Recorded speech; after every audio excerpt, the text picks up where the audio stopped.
কি আজব একটা ফল, তাই না? ফার্স্ট টাইম আজকে ট্রাই করব, বাট নাম জানি না এই ফলটার। টক মিষ্টি কী হয় তাও জানি না।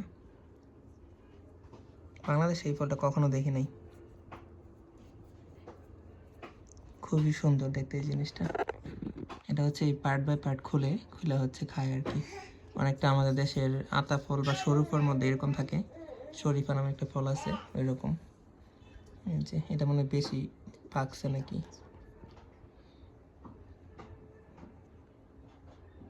হুম,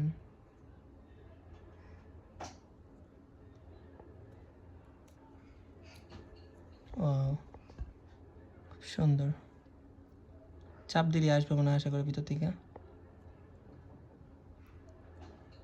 অনেকটা জেলি টাইপের। হ্যাঁ, দেখতে হবে কেমন লাগে।